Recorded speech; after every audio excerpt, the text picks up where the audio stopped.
Good evening, everyone. Welcome to the Virtual Call. Okay, so today is Wednesday. It is March the 21st, 2018. Thank you so much for joining us tonight. Well, Jared, are you with us? 912? Yes, I am. Well, then, good evening, and how are you? I'm doing just fantabulistically magna glorious. you sound like you got a little pep in your voice. Hey, Jared. You know when I sent a fleet of UFOs through a portal, that's what one of the Galactics told me when I asked them how was that.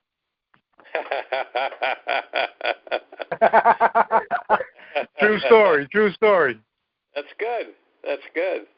Can't get any better than that. That's a sign of gratitude. Definitely gratitude. Absolutely. Well, I told the callers that you were excited and that you had some information that you wanted to pour into us tonight. So I'm going to mute myself, and whenever you're ready for questions, just let me know, and I will open up the room. Well, let's address some things. That there's money moving on the planet, so that's a good sign, finally. There's money getting into hands and getting here and there, and there's other sources that are beginning to be able to move. We have about, let's see, on the meditations we're about 450 shy of 8,000, so we're growing at a healthy clip. And we've got people that are trunking in people in large rooms, and which is good. And right now, people are coming in from all over the world joining, so that's a good thing. But I think that the meditation's effectiveness is becoming more and more apparent.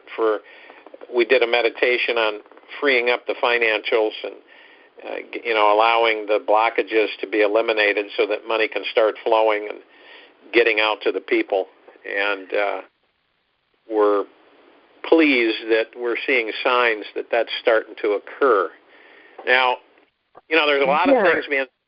Yeah, before you get going, do you want me to send a tweet out that you're here, or do you want to just maintain the No, you go ahead. Send it out. Okay. All right. Go ahead. Anyway, so that people have a better understanding of what's really happening on the planet monetarily.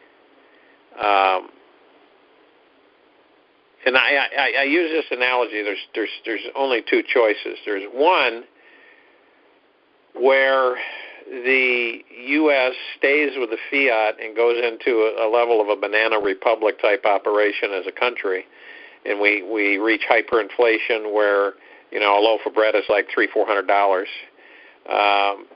or they comply and announce a gold-backed currency so that they're part of the new world, the new earth, I should say, process of harmony and peace and prosperity. The Chinese, as most of you know, are going to be trading in oil futures starting in a couple of days, and that's a massive shift for the planet. It means a big change. Now, I'll give you an example. If you have a country that has a choice, that they're dealing, let's say they look at China, and China has a gold-backed currency, and they want to trade in oil futures. And then you look at the United States petrodollar, which is a fiat currency. It's a fiat system. It isn't gold-backed, as some people think it is. And so you have that sitting out there as a fiat system. Fiat's out of thin air. That's what it is. It means that just that as long as the people believe it can buy things, that's fine. So it's been a world reserve currency for a long, long time. So now with the Chinese coming in and having a gold-backed currency and now going into oil, future oil trading, oil futures, and gold-backed currency, and then you look at a fiat currency, which one are you going to use? Which one are you going to do business with? Nobody trusts the western part of the world. No one trusts the U.S. anymore. They're tired of their shenanigans, and they're ripping people off and so on and so forth. So for everybody's edification, if you see what's transpiring, and we have the beginnings of distribution of wealth, and the distribution of wealth means that eventually money will be everywhere. It means that everybody will have money and it won't be a big deal, and then we can move on from there.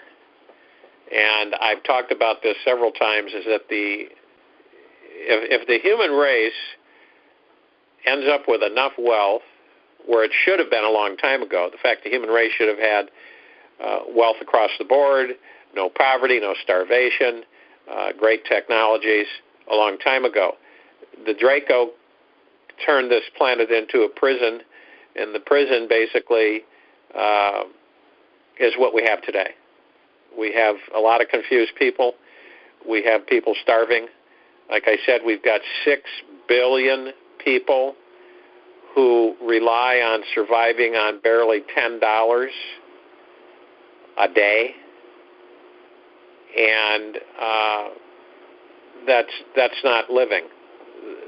That's barely existing. And we have 2 billion people on the planet that are on the verge of starvation. So, those figures aren't too happy. They're not too flowery or nice, but that's a fact. So we want to make sure that there's equal distribution of wealth. There's no selectivity. Selectivity is what got the human race in the problems it is in now, because the Draco were selective and only had a handful of beings run the planet and have all the wealth, and then enslave the rest. So our job is to basically, there are those of us who are on the surface of the planet are to gather and commence a shift or a change in the well-being of humanity. And that means financial, health, well-being, place to stay, live, clean food, and that means cleaning up the planet. That means cleaning up the oceans. That means cleaning up the atmosphere, and that's what we did. Those of you that were at the meditation today, that's what we did today as a major meditation on cleaning the planet up.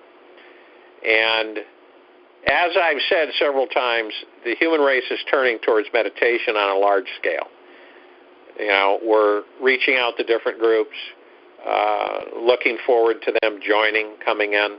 You don't have to have 3,000 people all dial in, because you can have people in different parts of the country do gatherings where they could all come, person's house, wherever, and they speaker it in, and they're all there, and they go through the meditation. It gives them a chance to interact with each other, to get more acquainted with each other, to be on the same page, and to do a collective effort and a participation in assisting the human race and to a new road of health and prosperity and happiness. And that's what we're doing. That's what's happening, and that's where this is evolving to. And, to spend a half an hour a day to help the human race, all right, it may cost you a few pennies if you're calling long distance, but to think about it, to be able to do that and to say that, I participate in a global meditation that's actually helping the human race live a healthier, happier, more prosperous life. And that's what we're doing. And that's what's so important about this. It's not just a run-of-the-mill meditation. It is a very involved, simple application, but yet very effective. And, I've had hundreds of pictures sent in to me, different stories about what's happened to people, what they've experienced after the meditation, during the meditation, where they've cried like a baby during the meditation. And it's time for the human race to awaken and to go into that direction. The anger and aggression, the frustration, the conflict, the disagreement, the egos. Egos are a big challenge for humanity because egos get in the way. They sabotage things. They cause problems with things. Not a good idea. Unity, working together, equal distribution of wealth, which is very important. Nobody can do everything all by themselves. They can't anybody that thinks they can do everything is that they're not all there. They also have to be able to trust, collaborate, work together in comradeship of brothers and sisters, and accomplish many things. More together accomplishes more. More apart actually destroys the separation. But if you look at the financial structure of the planet right now and what's happening, and I've talked about this before too, and it should be used more than once over and over again, is that when you have countries that have such devalued currencies that they're just like a spit in the bucket, they don't have any buying value unless you have a whole truckload, those currencies have to be revalued. And some people have said, well, they're going to just get rid of all their currencies and there won't be a revaluation. The purpose of the revaluation is to hydrate the human race through a group of humans who responsibly take up controlled distribution of wealth. That's what the revaluation's for. It doesn't have to happen. But when you have a new system, a new old system, a gold-backed currency being advertised out there to the world through the Chinese, the rest follow. You watch what happens. They can only suppress it so long. But to keep the human race in bondage is a thing of the past. It just can't continue any longer. It's not going to happen. And everybody, like a domino, will fall into place and go into the gold standard. They've already agreed. You're going to see governments be replaced. You're going to see the French government be replaced. You're going to see the English government be replaced. You're going to see things that are going to blow your mind because you won't correlate the fact and the information of understanding that we have a whole paradigm shift. No more corrupt governments. And when all the things that you're seeing, all the news, all the social media, all the stuff on the internet, over 90% of it is from the dark, basically most of it. There are truthful kernels, there are sincere people, grassroots people that are trying to get the truth out, but the majority are disinformation specialists, create chaos, doom and gloom. Just remember, when you experience, and I'm talking all beings, not just human, but all beings have, if they are walking on the dark walk of existence, and they are the ones that are creating turmoil, stress and fear and havoc and doom and gloom for the human race, and then the human race buys into it out of fear, then they win. Then they're ahead of the game. And then they can control through fear, intimidation, and the doom and gloom of destruction and end of the world and financial ruin and people shooting people and riots and all that kind of stuff. And if you look through history, if you look throughout history, at least a short history that we're aware of, you'll find that none of it ever really happened. But it did a lot of damage because it gets it on your mind. And when it gets on our minds, it has a tendency to upend us, bothers us, irritates. And then we think and then we build on that. The ego comes in and then it expands and grows and festers and becomes really much bigger than what it started out to be. And, so financially, I see that, eventually here the human race will be hydrated. Everybody will have money. not just a group of people exchanging currency, but eventually the whole planet will be hydrated financially. And in order to do that, there's pros and cons. In some instances, maybe people won't handle it too well, which is probably a given on some cases. Other instances, people will. I've talked to just thousands of people who have dedicated years of their lives for projects and have worked some of them on a shoestring. Good people, not wealthy people by all means, but really have a commitment, and they're going to follow through with it no matter what. So I have a lot of faith in the human race and as a whole of carrying out wonderful missions and wonderful applications for project work, going in many different directions. You're only limited by the depth of your imagination. You're only limited by the depth of your imagination. So whatever you can think, you can create. So all you got to do is think about it. It starts out as a concept, and then it becomes a reality. There are many people throughout history that started just with a thought and made it into a reality and changed the course and history of humanity. Now, all the technologies that will be coming out, I've mentioned, site-to-site teleportation. I've mentioned, obviously, the med beds. There's 3 different versions of med beds. Then you have the crystal chambers. We could use those 10 years ago, 100 years ago. But we have to wait for access and wait for the go-ahead on manufacturing and coordination, getting the groups together, laying out the game plan, getting with the beds that will be allotted, getting people cured, healed, treated, transportation with the anti-gravitic drive units, the scooters, will be another thing as far as getting the game plan together, getting the manufacturing facility, getting the people hired, getting it all arranged and structured, and start getting units produced and out the door.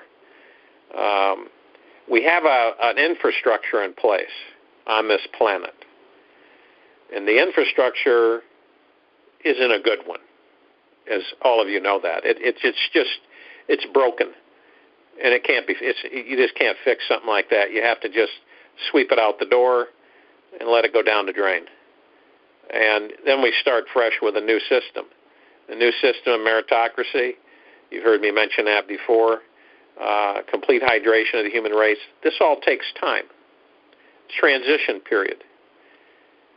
We have a fiat monetary system on the planet that's basically driven governments to total corruption, driven great lengths and high amounts of pollution, environmental destruction, wars, conflicts, starvation, all of those things that all of you are aware of. We have to change that, and changing it by intent is the beginning of it all. The more we intend through meditation, the more things will start to evolve and shift and change.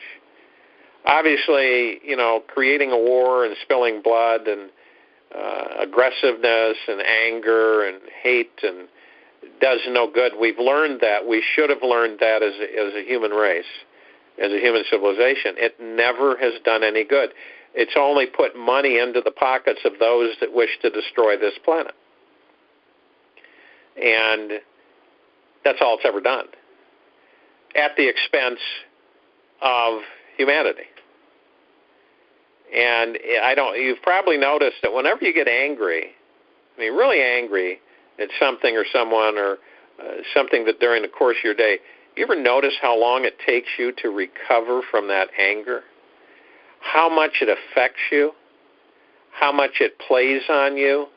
How much it colors and distorts your vision of life and attitude? It's very impactful. And in order for future generations of humanity to learn of not to do the same thing over and over again, they say history repeats itself. The only way history repeats itself is if the population is ignorant to what occurred, how it occurred, and what to do not to have it occur again. You see, unfortunately for the human race, they've been lied to so extensively, forever, not just once in a while, but forever. Their comprehension, the repeating of history keeps going and going and going and going and going. Like, obviously there's no one here in flesh and blood that was born in 1776 or 1750 or 1760 that could tell us about the beginning of our country, because they're all gone. And those of us that were there haven't been able to plug into that memory. So we know that our country as a whole was stolen from us, right from underneath us, without us knowing about it. The old switcheroo. You had a group of people come in, start a corporation, mirror that corporation with our country and it's called it the United States of America Incorporated and United States of America Corporation. And they mimicked our structure, mimicked parts of our Constitution, and took it from there. Started selling us all off as chattel and trading us through our birth certificates and basically taking command of everything that we are and everything that we have ever been. And all of that information, and most of you know that has to come out to the American people. Now, you have to understand what impact that would have on the people of this country. When you come out with that kind of information from a figure that's that people are going to believe, they know it's not rhetoric or hearsay, but they know it's truthful and it resonates. You imagine how that's going to affect a population of over 300 million people when they were thinking that that's our government in D.C. Our government has always been in Philadelphia, Pennsylvania. We had a Continental Congress. The Continental Congress would be called into session, and they would discuss situations with the states across America. Each state would have a representative that would come in and discuss issues whenever they call Continental Congress. And look what's happened. We haven't had a Continental Congress. We've not called a Continental Congress in over 150 years because the bad guys took over the country, made us believe that that's where our government's supposed to be.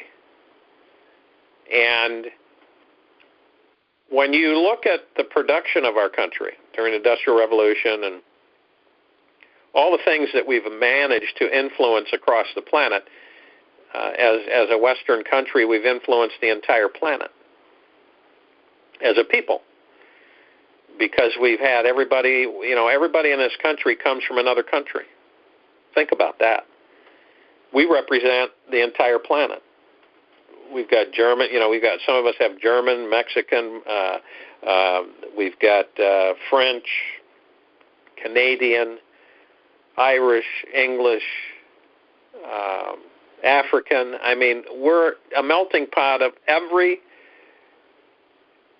social structure on the planet is represented in this country. I don't know of one that isn't. And when you think about that, you think about how we've influenced. If you've flown around the world, excuse me, and you've done any amount of flying, you see, and you just sit and watch, and in different shops and stuff, and you see the influence the Western world has had on the rest of the planet. And that influence, of course, is because of the fluency and how we've always been viewed by foreign countries on how we have progressed and the American dream and all that stuff. Actually, the American dream should be a constant with every American in this country. It should be a constant with every human being on the planet. And when you have a people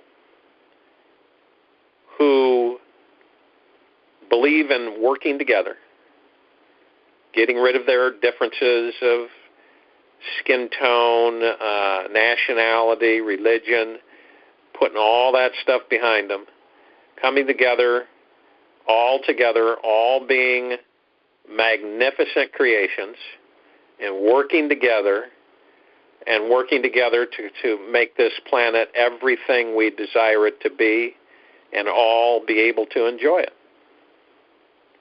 That includes governments. That includes restructuring things. That includes cleaning up messes. That includes all the different projects. That includes a lot of work. But imagine the end results. Picture the end results. People are doing things because they enjoy doing them, not because they have to. Not because they're forced to in order to stay alive. You know, nobody should be sleeping in the street without any money, without any food, without any water, and just trying to figure out how they're going to live another day. That's just unacceptable. It just is. And when you think about it, all of those situations, the reason that we have fear, the reason that we feel certain things, and sometimes we don't know why we do, is because we're touched, we're connected. So that person in the street, sleeping in the street, is part of you. The person that just lost their house or lost their apartment and doesn't know where to go, doesn't have any family, that's part of you.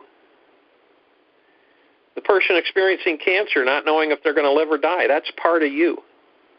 Once we start realizing that, once we start understanding that we're all part of each other and that we all mean a tremendous amount to each other because we're humanity. We are God sparks. We came from prime source creator God, created us, and we are God sparks. So we all came from the same source, and we flew out into the universe, and we are meant to create. Think about that. Think about people that are meant to create but really despise what they do, and the only reason they do it is because they have to live. They don't have to live, but they know that that's the only way they're going to live because of how things have been structured on this planet that are changing now. They're going to change. You are what you think about all day long. If you think about doom and gloom, that's exactly what you're going to get. No, we haven't reached the point of awareness where we can manifest things right then and there, but we will. But collectively, you ask yourself this question: how long can you go in a blissful state of mind without being interrupted with negativity? Ask yourself that question. How long can I maintain a bliss, even to try to maintain or to get to a blissful state of mind? And if and in the event I'm able to get there, how long can I hold that state of mind? How long can I hold it? Do I like myself? Am I happy with myself? What's the true reason I find myself in the position I'm in. Most of us will add problems to more problems and see nothing on the horizon to assist, rather than saying, okay, what are my solutions? What can I do? How can I shift things? How can I change things? And how long can we maintain a level of gratitude? How long can we do that before thoughts come in, situations and challenges, to blow that out the window, to blow the gratitude out the window? Thankfulness, appreciation. We are all servants of each other. We are a servant to ourselves, and we are a servant to others. We serve. And the funny thing is that if you ask most people, and the ego plays a role there by deterring people from serving others. I mean, when you look in the biblical arenas and you see what Jesus did, what Buddha did, they served others. You know, they didn't sit in a big ivory tower counting money and figuring out how to rip people off all the time. They served people. That was their joy, to awaken others, to make those people so that they understand, not make them, but to enhance their lives so that they understand that they are special, that they're unique to themselves, to everyone. Imagine if we had that mentality right today in this country, where everybody was just bent on serving others. Think about that now. Think about it. Think about people who were in wealthy positions all of a sudden had a shift of attitude and started saying, you know what, I'm going to start serving others. I'm going to start helping other people on a daily basis, and I'm going to that's what I'm going to spend my time doing. It is not going to be for profit. It's not going to be for gain. And that's all I'm going to do. And I'm going to make a difference that way. You imagine, you know, Mother Teresa said, well, I can change the world one person at a time.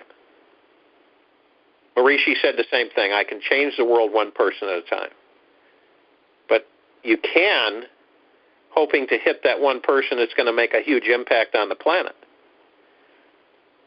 But the more people that come together with the understanding of servitude, of serving each other, of helping one another.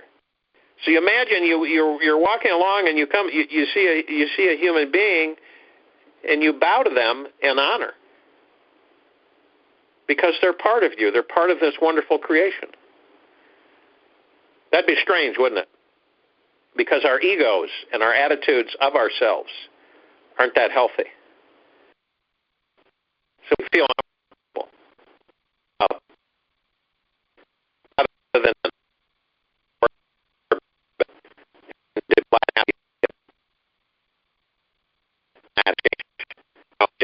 each other.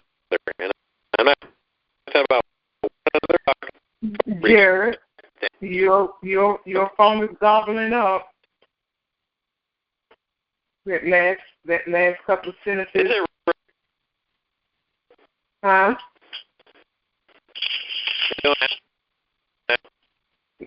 I can't hear you. Your last couple of sentences have been really, it's going out.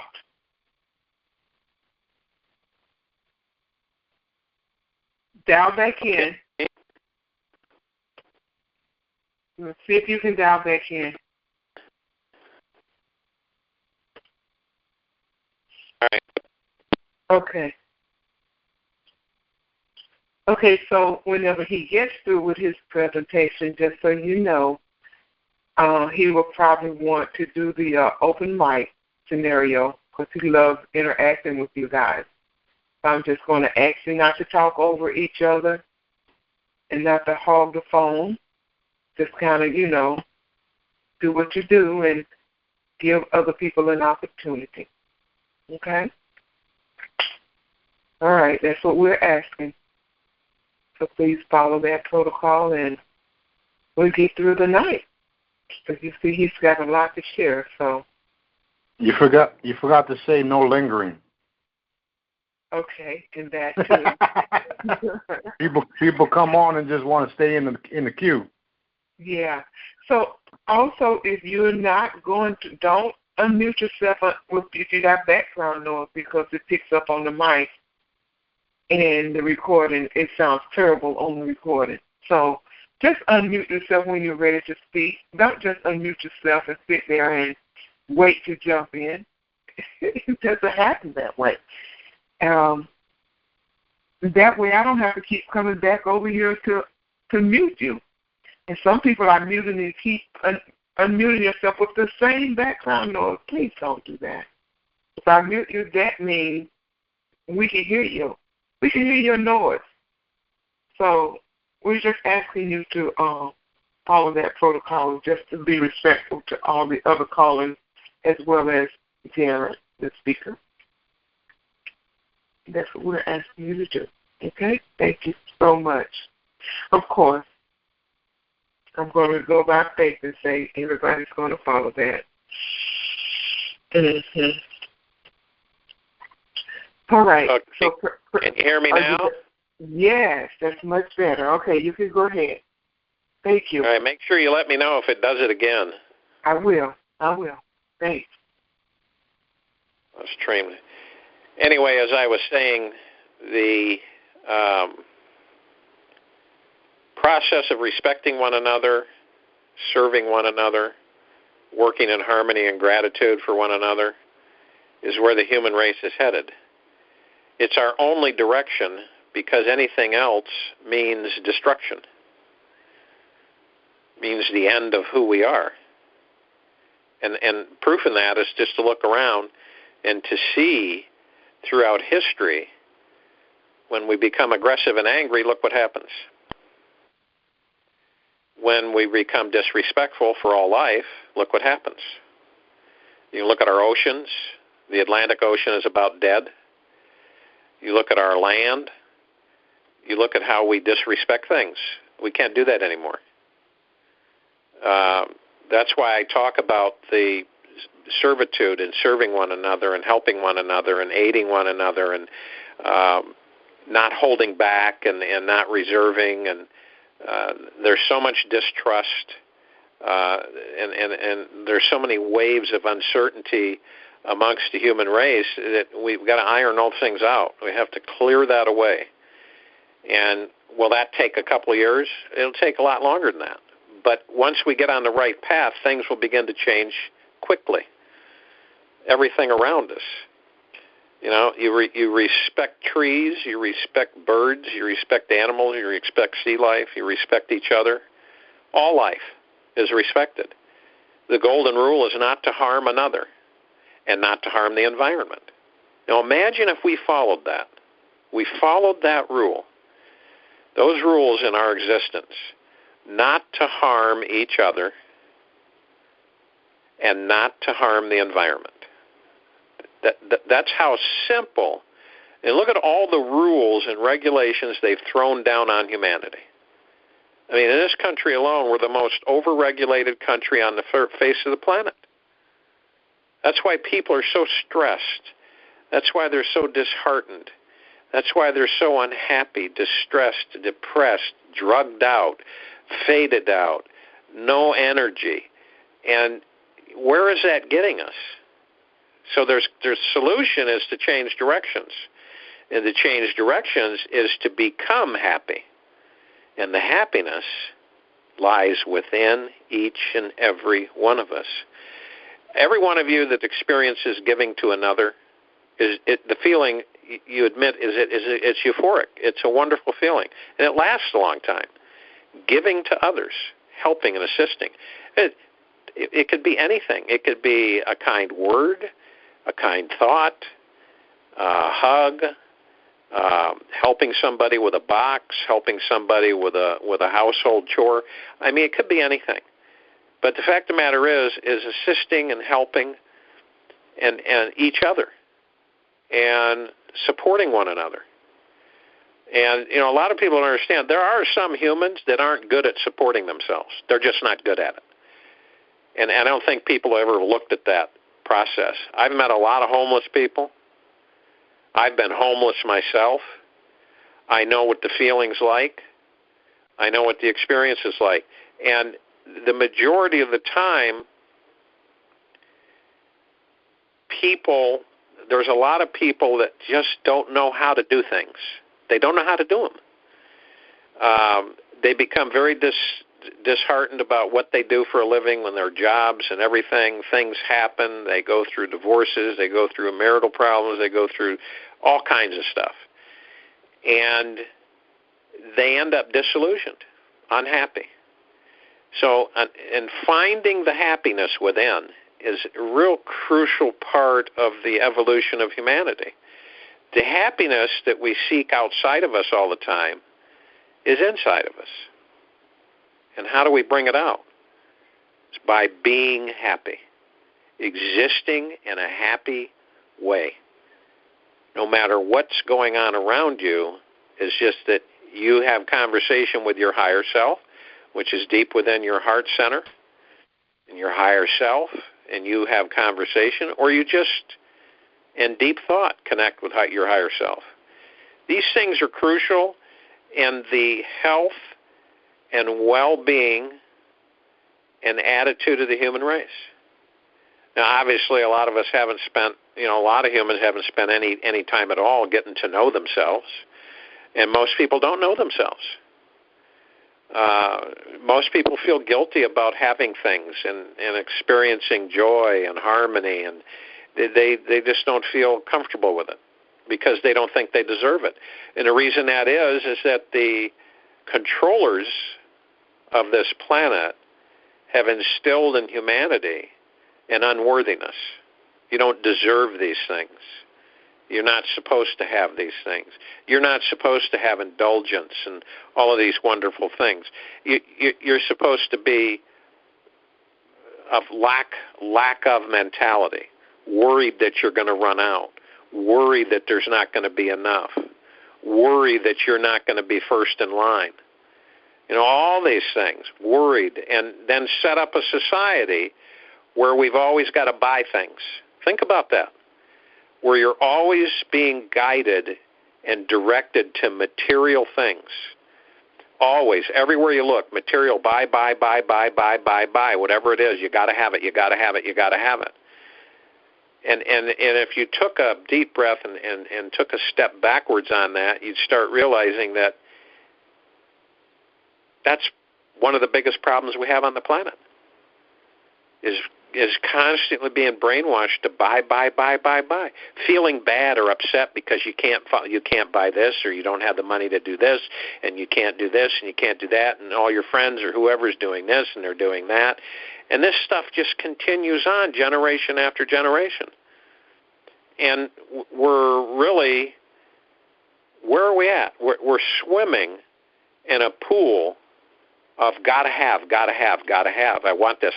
Now, not everybody, because there's a lot of people that have come to the point that said a lot isn't necessarily a good thing. The less you have, the happier you become. And a lot of people are finding that out. The less they have, the happier they are. The more freedom they start feeling, the less burdened and pulled down they are. And you have someone with 5, 6, 7 sports cars and 10, 15, 20, 30 homes and all of this stuff, and they're very depressed and unhappy. You think about that. Because their connection with themselves is not there. And where do you look first? You look within yourself. I've talked to a lot of people that were on the verge of suicide, that had just given up, had it, that they just didn't want to continue anymore. Because, why has life been so cruel? And it's not so that life's been cruel. It's that you've been conditioned to believe a certain way and to think a certain way. Now imagine if people got to a point where every time they woke up in the morning they were happy. And not necessarily jubilated happy, but pretty much happy. And the reason they were happy is because they had themselves. That they believed in themselves.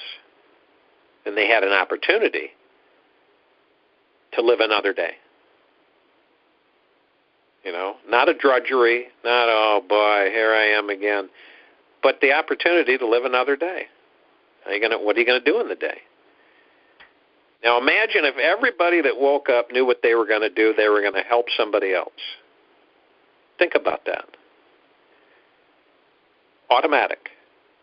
You knew that every morning you woke up, you were going to help somebody. You were in servitude. And I'm not talking about being a servant. I'm talking about helping and serving others. And that's why you see, groups of humans coming together in disasters and everything, and bending over backwards to help others, because it's a compelling energy. It pulls us together when others are in harm's way. When they faked the Pearl Harbor incident, and they went in there and bombed, and you had 1 million Americans, over 1 million men and women signed up to go to war the very next day. I mean, that's unbelievable. To go risk their lives and harm others. And when the human race gets to a point where it understands that our responsibility is the well-being of all of us. That's what it is. It's to see to it that humanity is in harmony and in balance. Those of us who are awake, that are aware, that have taken upon themselves that they just know inside that they're supposed to be doing things. They're supposed to be carrying out things. They're supposed to be taking care of people. And not from a standpoint of, oh gosh, I don't really want to do that, but the point of saying, this is what I'm here to do. And this is what many are here to do. Because so many need those of us who are awake's help. Now imagine if you were assigned as a mentor to somebody to help them become aware or to become awake. Just imagine that. Imagine them to, hi, my name is Bill. My name is Sally. Well, I'm here to mentor you, Sally. I'm here to help you. I mean, wouldn't that be fascinating? That some humans are assigned to others to mentor them and to help them and assist them. There's a lot of people out there that just don't know where to begin. They don't know where to get started.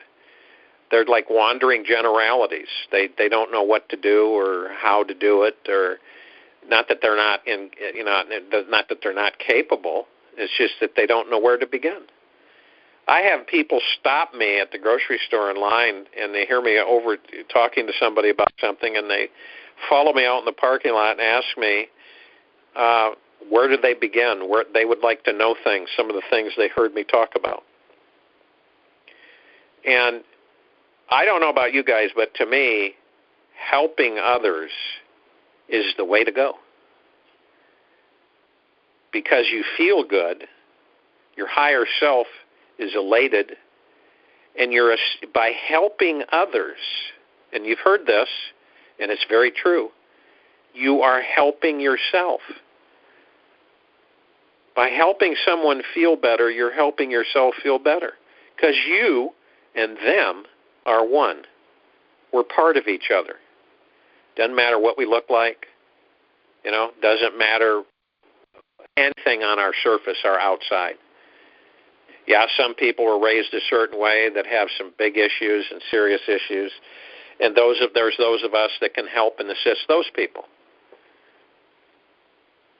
But our purpose is to make the human race whole, which it never has been.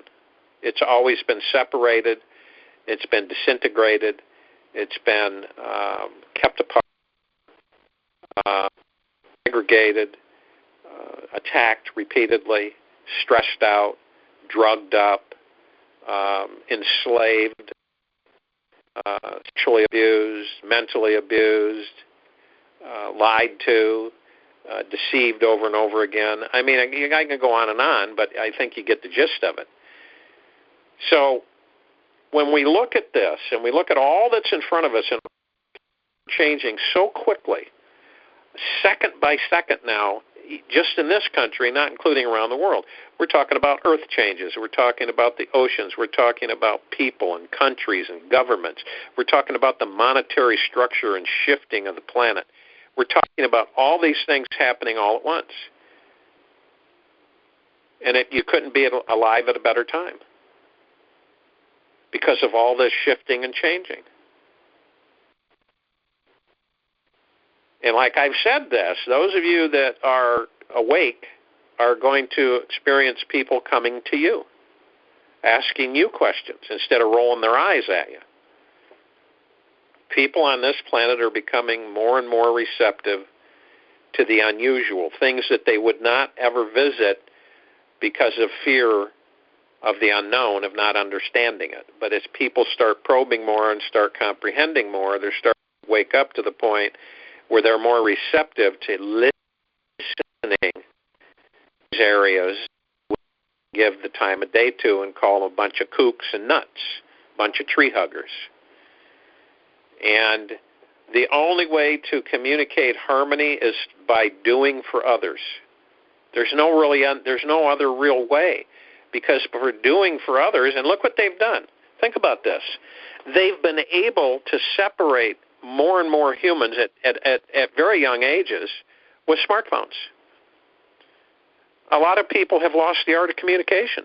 You know, years ago, communicating was one-on-one, talking with someone and interacting with them.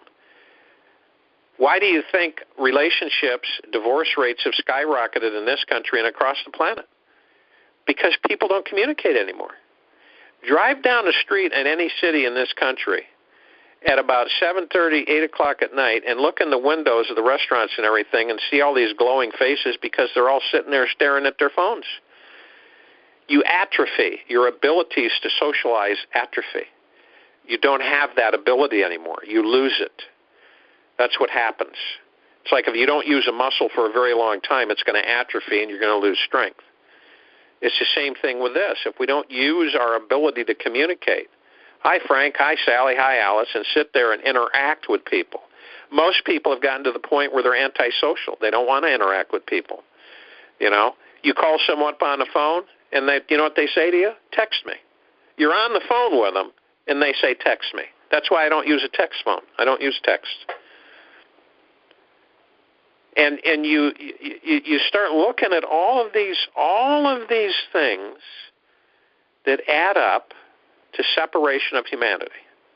That's to keep them against each other and separated from one another, and to stop them from loving each other. Big thing, big time right there. Stop them from loving each other. Then we've got them. Keep them living in fear, right? Keep them depressed. Keep them separated. Eliminate their ability. Turn their pituitary gland into rock, into stone, by flooding their bodies with fluoride. And the pituitary gland is so important for us. Not the pituitary, the pineal gland, I meant the pineal gland.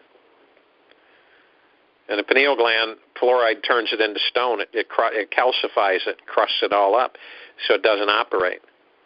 That's our dimensional shift organ. It connects us with the higher dimension. So if we were to shift direction, and we were to start concentrating out, and it doesn't happen overnight, but we were to start thinking in those directions that I am that I am, which means that your higher self is inside your body, deep within your heart center, and to start communicating with it, all you got to do is close your eyes and start thinking about your heart center and connecting with your higher self, which is definitely your spirit, whatever you want to call it, your spirit, your soul, your spark, your God spark, and to start communicating with who you are. And forgive yourself and eliminate your guilt and move on to helping others. Once you get solid to a point in sound, you feel equalized and you've made peace with yourself, that takes a lot. But we got to start somewhere as a civilization. Because then when that happens, you start appreciating all life on the planet. You start appreciating sea life. You start appreciating all the animals and all the mammals. You start appreciating all of these different things on the planet, each other. Whenever you see a human being, you feel good. They're part of you. You want to help them if there's any way you can. Smiling is assisting.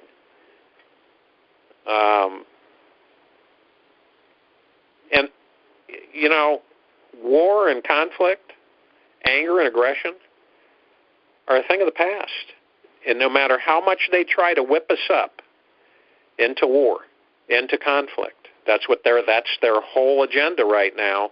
And I mean the dark agenda. The bad guys, the ones that want to create conflict all the time, war, destruction, blow up the planet, you know, but they want to be safe. They want to be able to live another day, but the heck with everybody else. We can't have that. We can't have that in new humanity. That doesn't exist in fifth dimension. Those people can't live in that type of frequency, in a fifth dimensional frequency. They can't exist. So as this shift, this wave, and this shift begins, and it has already begun, and it starts flooding in more and more, and it's being tempered so that we can handle it. And then we have the earth changes and the shift, which the signs are all over the planet, but they're trying to hide that because they don't talk about it. Again, because they're deceitful and they lie.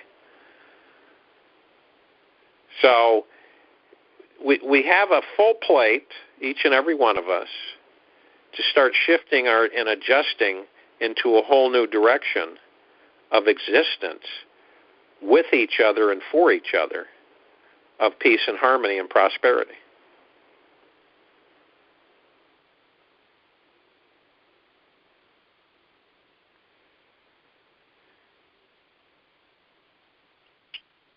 So, Dr. W.C., I'm ready for some Q&A. Okay. Well, if you press *6 on your phone when you are ready to speak, then that will allow you to speak with Jared. And again, please follow the protocol. If you just logged in, we're asking you not to unmute and just let your phone sit there. If you have background noise, because we can hear it on the recorder, and it's disruptive to the caller, well, to the guest. So please follow that protocol, and we'll have an open mic session with Jared. Thank you so much for your participation and cooperation.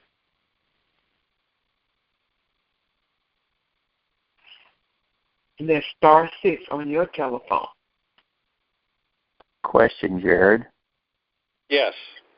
I'm hearing about those age-reversing pill in the med beds. Can somebody do the age-reversing pill and then do a med bed, or is that not an option? Well, it basically involves us having the authority and approval to start manufacturing. And that's what we're waiting. That's what we're waiting on. So yes, the anti-aging pills can come out before the med beds. But again, we're talking, you know, people adjusting to a whole different life. Yes, I know. You know, there's things attached to it that people don't think about, say, that they just give them to me, and I'll take them, and not thinking about what that's going to do as far as their life is concerned, because it's going to change their whole life. You're 80 years old, and you turn around and you're 25. In a matter of days, your life has totally changed completely, emotionally, everything. So, it sounds like a fairy tale, but it's a reality. It's a reality technology. And you know what? The human race should demand these technologies. They deserve these technologies. They've been kept from them for generations. And the human race deserves the best of everything. They deserve to have these technologies, the reverse aging pills, the med beds, the crystal chambers, the holographic beds, the vibrational frequency devices, all of these things, the anti-gravitic scooters, the new fertilizers and remediation organics. I mean, on and on and on. They deserve to have them now. But they've been kept away so long that now we have to go through processes and procedures in order to be able to know how the manufacturing process goes, what we need to structure, how we need to put it up, how do we get it in circulation without upsetting the apple cart. So there's a lot of variables involved that we have to think through. Well, and one other question, those replicators, are they able to create, if you had a large enough one, could you create wood logs that could be burned in a fireplace? Or Absolutely. Okay, well, that was just a question I had. Absolutely. Yes. Just about, depending on the replicator application, just about anything that you desire, it'll replicate it. Well, that's definitely interesting. Yep. Yeah. Okay, well, thank you for your information. You're welcome. That's all I got. Hi, Jared. Hi. Hi, I'm calling you from New York, and I'm loving the meditations. The last couple of weeks, of course, we've been getting pounded here with snow. And before every storm, I've been seeing Con Ed and Verizon scurrying around, hooking up more 5G and more, actually they're installing smart meters everywhere in my neighborhood, up and down the parkways, up and down the highways, etc. And I know you've spoken about Halo Phi and about electricity coming from, the sky, like without wires. But I'm wondering, in the near term, what the plan is, because I, like many other people, are very sensitive to all that EMF. And we're just trying to, get through this time period, through the transition. So I'd love to hear what's in store for us, and I'm sure many others on this call would as well. Thank you. Well, you're welcome.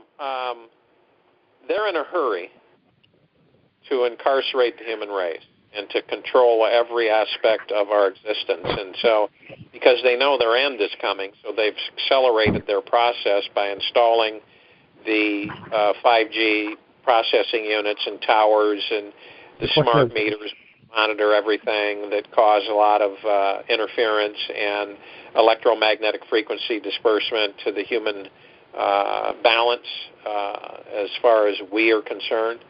And, shy of wearing a tinfoil hat, as I told people, is to get obsidian to disperse that field, or orgon, or one of Smarty's holographic,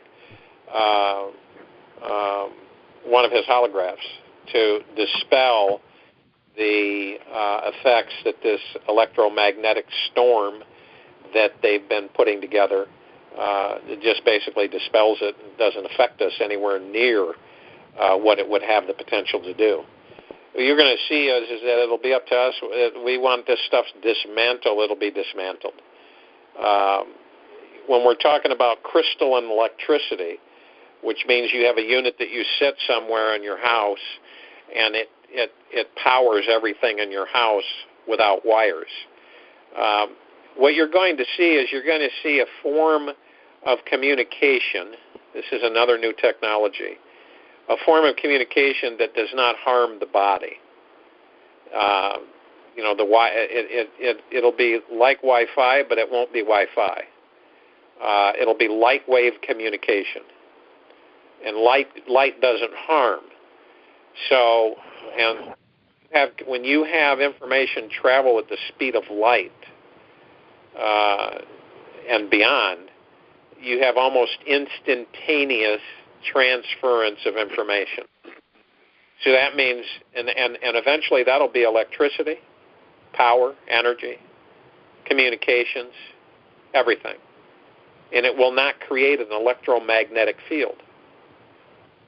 It will carry data from point A to point B, and you can feel good about the fact of not being infiltrated with all of these electromagnetic waves. radiation and microwave waves and causing the body to become harmed, poisoned, and broken down. So when we talk about thousands of technologies, these are some of the technologies that are going to be introduced to the human race. And we're not talking about years from now. We're talking very soon. And it's going to be a flood of technologies that will start popping up everywhere. You'll start hearing about these different things. And it won't be witch doctor information or something, somebody whipped up to try to rip people off. It will be authentic, impactful technology that will start getting out there and people can start accessing it.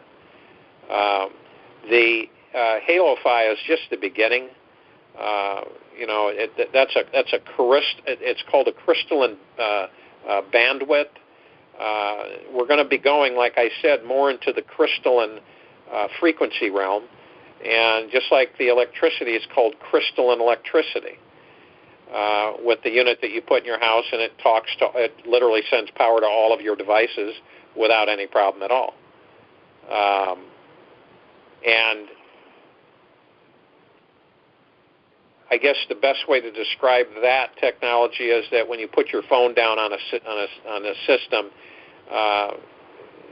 it automatically charges your phone. That's a real archaic form of it. But just like Tesla had the Tesla towers where there were no wires and they would transfer power from one tower to the next and light up entire cities indefinitely. There's so many technologies that I've seen and I've watched that, a little portable humidifier, the size of a little portable humidifier could power an entire neighborhood of homes. So, what we're so used to living with, generation after generation, we're so used to living with the things that have been shoved down our throats, and we've been kept from inventing and progressing and advancing.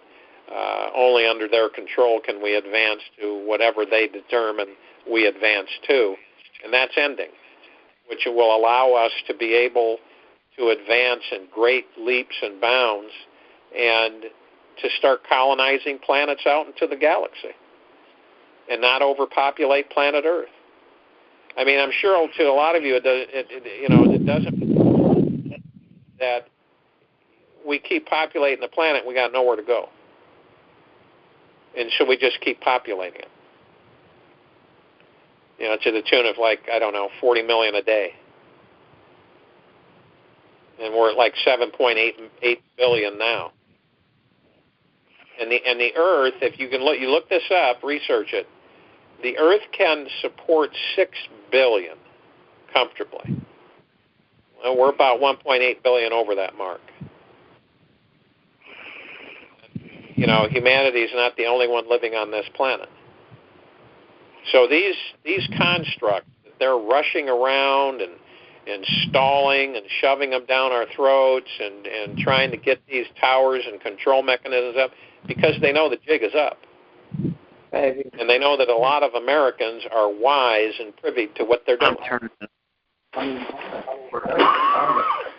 Sure, you keep your phone muted until you have a question.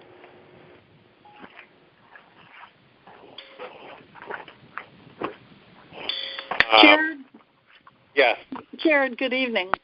If I'm understanding you correctly, let's say we're in a house now, but we move to a new home.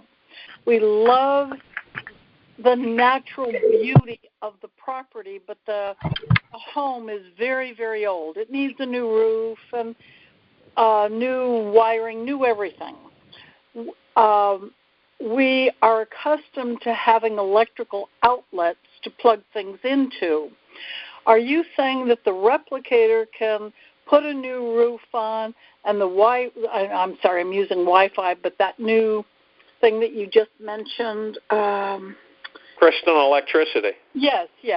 We don't need a plug if we need a lamp in the middle of the room to set on a table next to a sofa.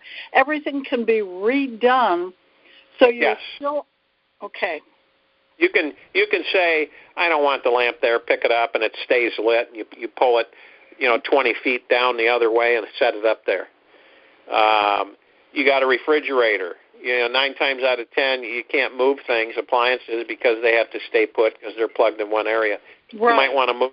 You can move it. I'm going to move the refrigerator over here. You can do that with like roofs and rooms and walls. Everything. With a replicator. Yeah. So you can modernize using the same God-given ground and environment. You can modernize and bring up to code and new inventions an old existing building and take down the old ones or recreate the old ones into new ones. Yeah, they'll have replicators that will replicate a home. Beyond an entire imagination. An entire building. Wow. Now you have to understand, see, and this is where the thinking gets advanced. You have the creation that you have is all of this plasma energy, which is inexhaustible. Inexhaustible. It's infinity. It's forever. So when you have plasma energy, and these replicators are able to reconfigure the plasma energy into any solid you want it to, whatever its capabilities are. You'll have a replicator for clothing that just replicates clothing. You'll have a replicator for food that just does food. You have a replicator that you want to create a new home that does building materials and create a home for you. They'll have that technology, and it'll be created from the plasma energy that's in the atmosphere. A banana is plasma energy. You can research this. You go into Physics 101, and you start learning that plasma energy is everything. It makes up everything. Does one replicator do just clothing, one just housing, or does one replicator do everything? No, it depends, because some of them have a different size to replicate a house. Okay. So those are more industrial. All right. Your home units would be like, clothes and food and, toys and electronics and, say you wanted a lamp. The replicator, you would have a database of different lamps and everything, and you just write in thin air on a holographic imaging. You'll push a button, you'll pick out the lamp, and the lamp will be three-dimensional and holographic, and you can spin it around and look at it and then see it in a setting to see if that's the way you like it. Do color combinations and choices, and what color would you like it to blend in with your house, and boom, you've got it replicated right there. And then immediately it's light bulb and everything, and you light it up, it lights up.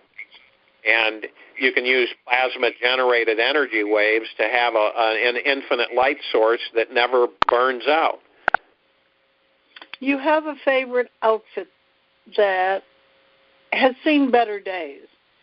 Can you use the replicator, the clothing replicator, to replicate that exact item again in maybe a different color or several colors? Yep. Sure can. Thank you very much. I appreciate your answers. You're welcome. Mr. Rand. Yes. Sir, can you tell us something about the Mandela effect, please? Do you know anything about it?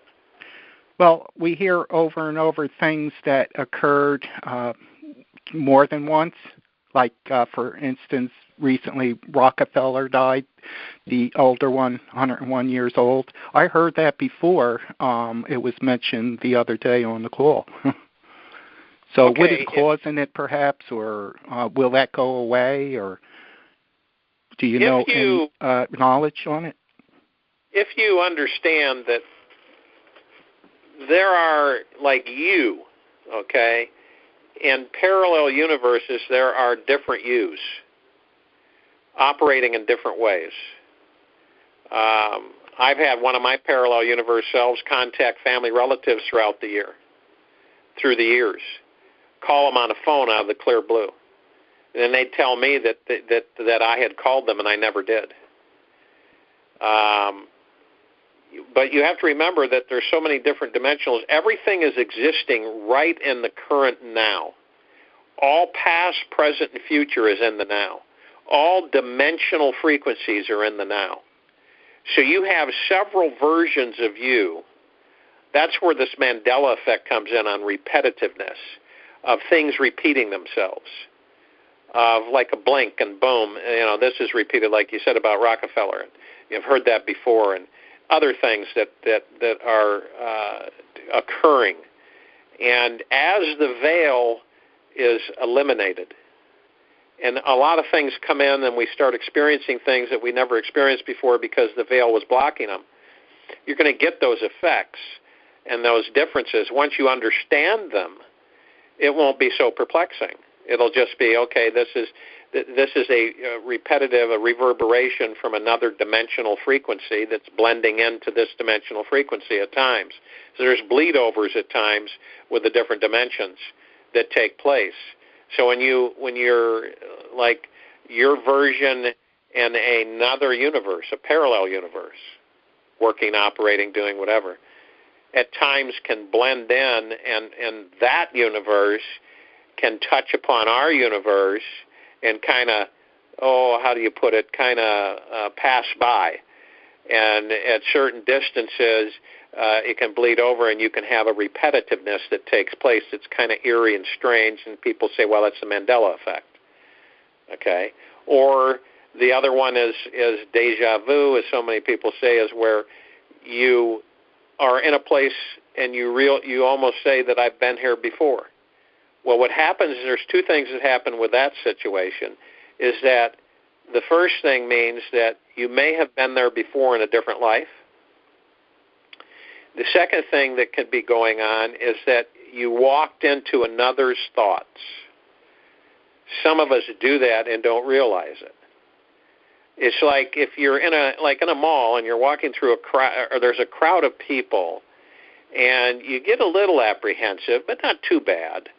And then you walk by them or through them, and you feel uneasy, and and you get these thoughts and emotions and everything that you don't know where they came from, is because some of us are receptive to walking into other people's thoughts and walking through them. And as we go through them, a residual, we pick them up.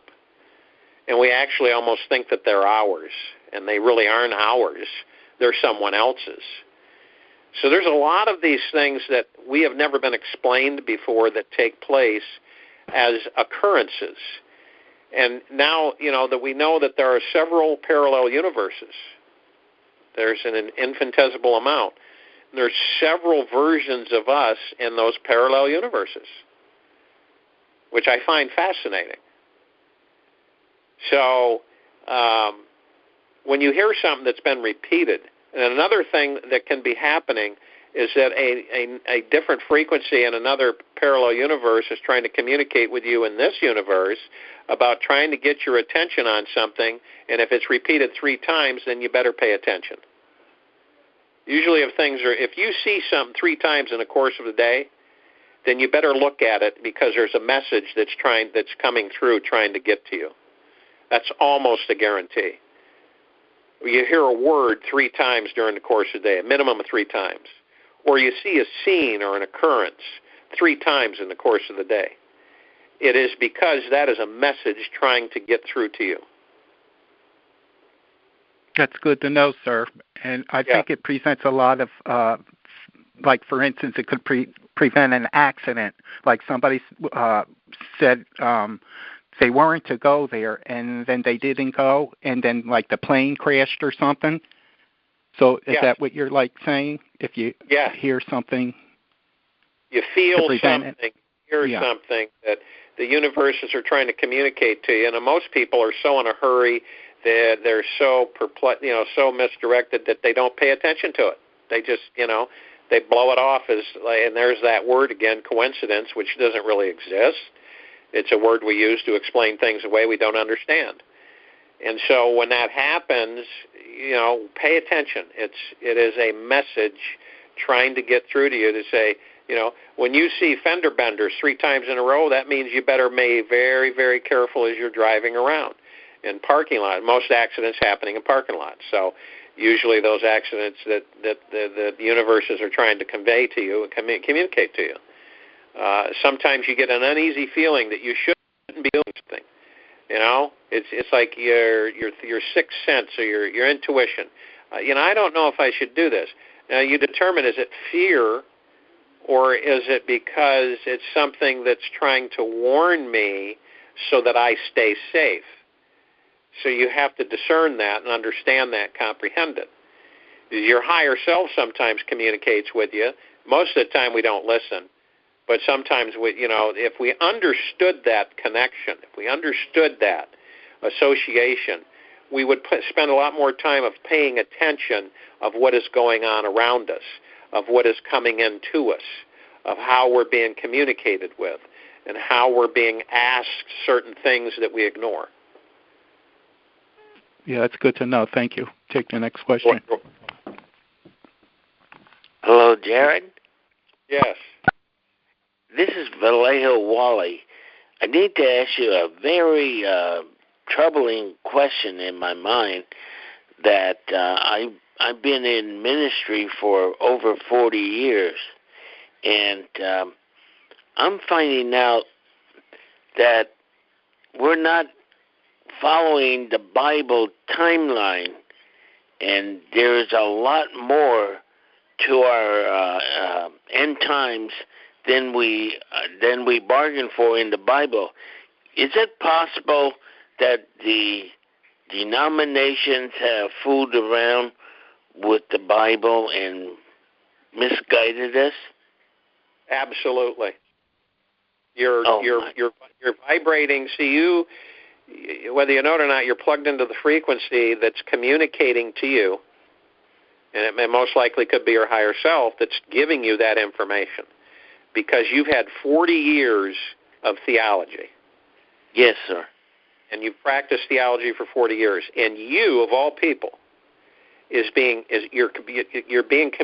higher self is communicating with you by the grace of God, that is subtly trying to get you to comprehend that some of the things are not truths. They're misguided. They're misdirect. They're on purpose to misguide and misdirect and to confuse. Now, there are some people that they've tried to quiet that believe that a lot of the Bible and all of its different versions, a lot of the things that it says are going to happen already happened thousands of years ago. Okay? That's a lot of the destruction and a lot of the disorientation for humanity occurred a long time ago.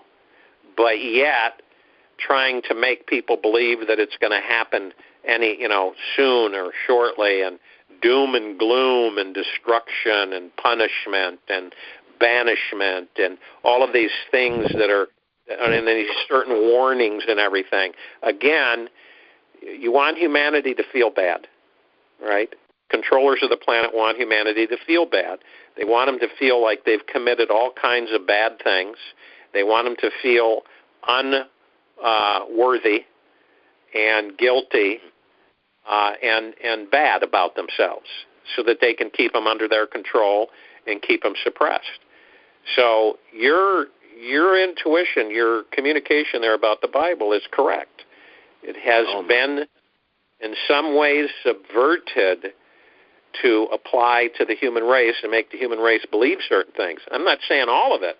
I'm saying there are parts in there, and your intuition has been knocking at your door, and it doesn't go away. It just keeps showing up. It keeps saying to you that this is true. These things have happened to the Bible. So your theology, on one hand, is telling you that can't be.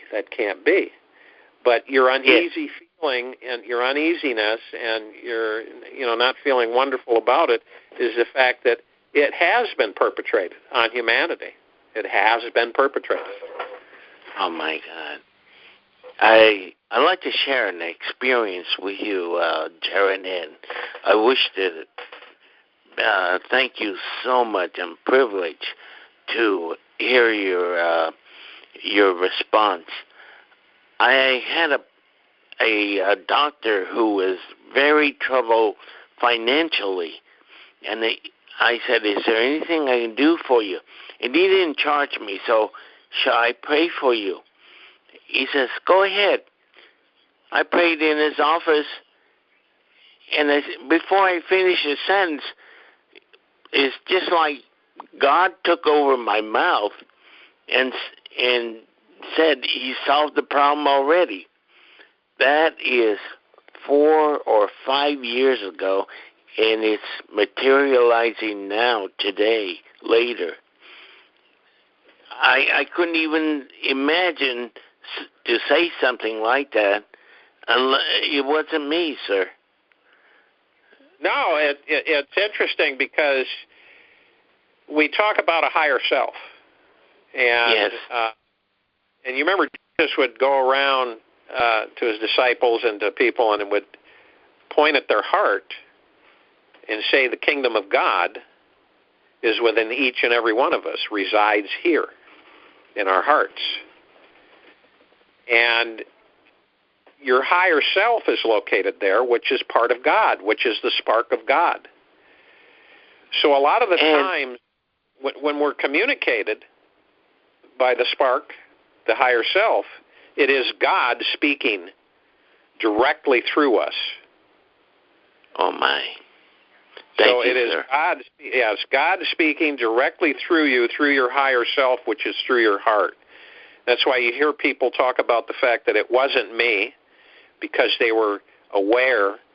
I told the doctor it wasn't me. It's like someone came in and sat in your place, in your body, and spoke the word. Yes, sir. That actually occurred, and I was surprised more than anybody. But it's actually materializing, and I thank you very much for your response and your teaching, Jared.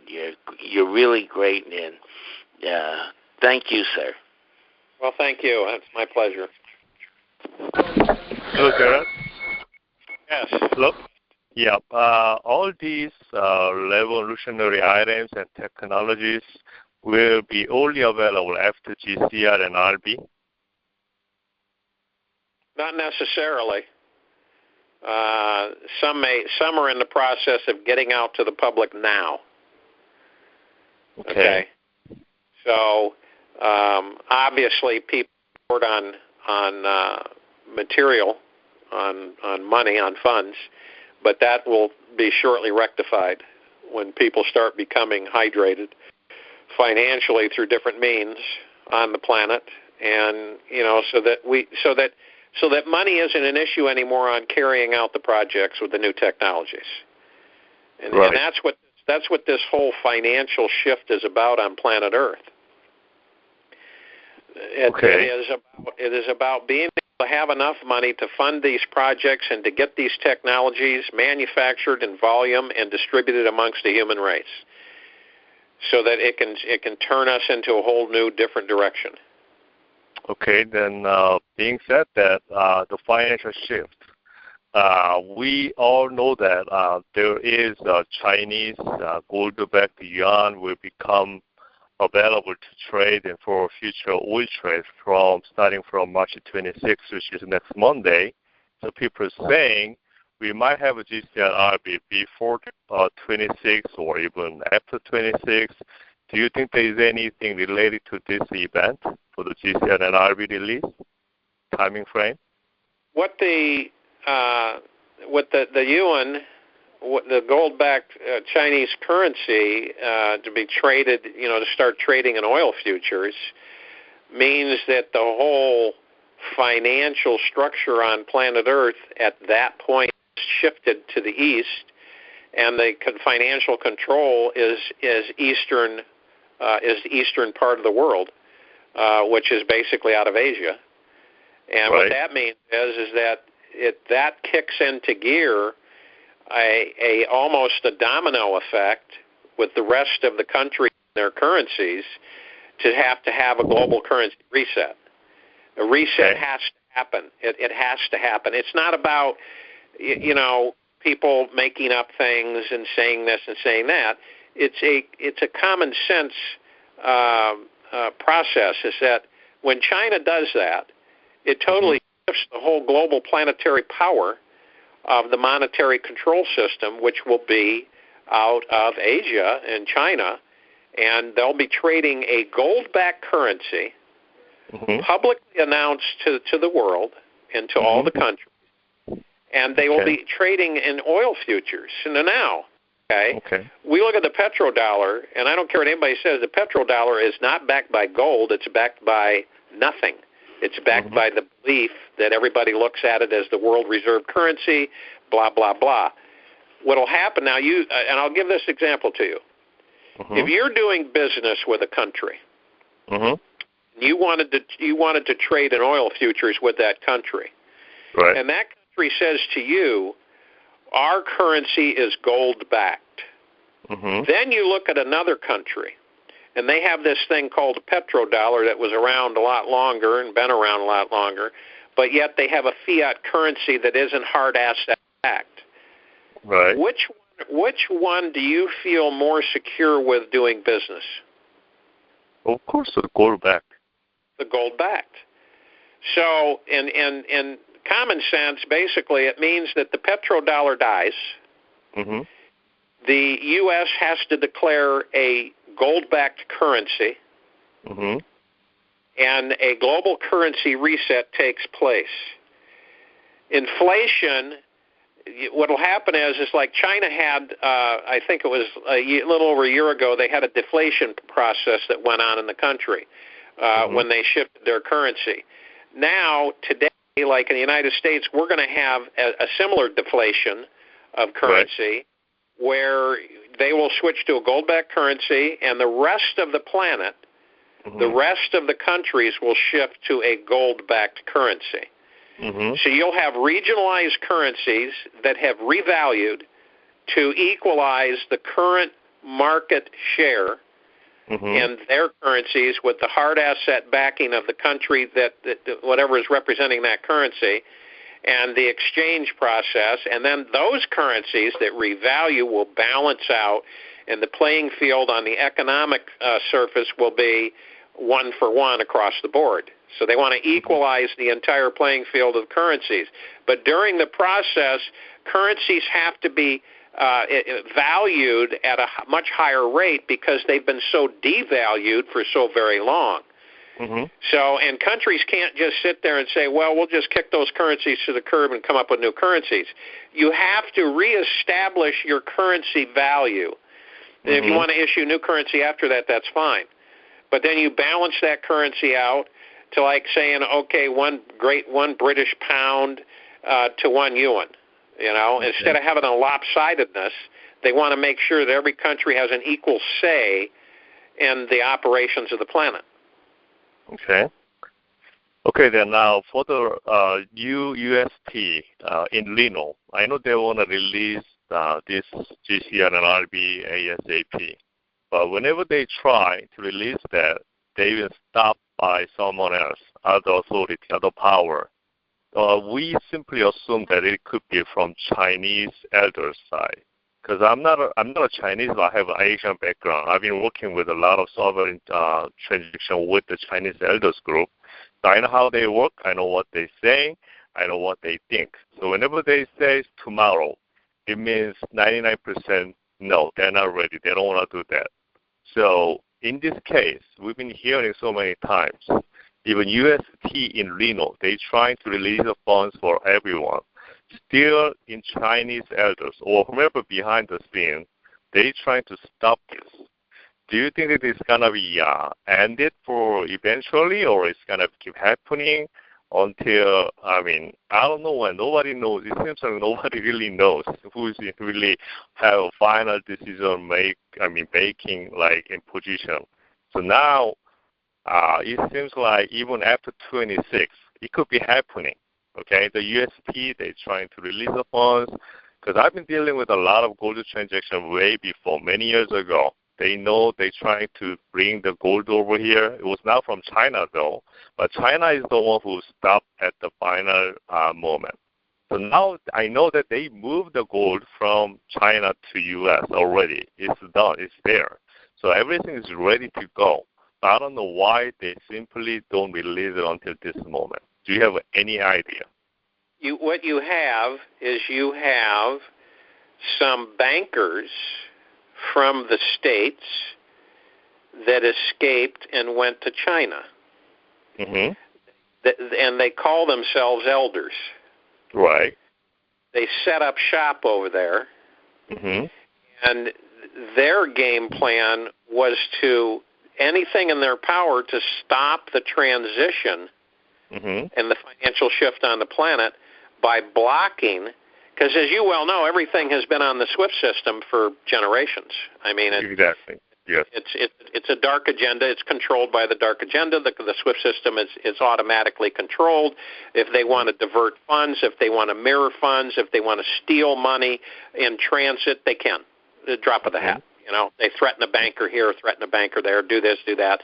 The next thing you know, the money is, what happened to it? It's gone. We can't find it. It's somebody took it. So this transition means the end of their control, their power. All right. Mm-hmm. Right. Whoever has the gold, they make the rules. Exactly.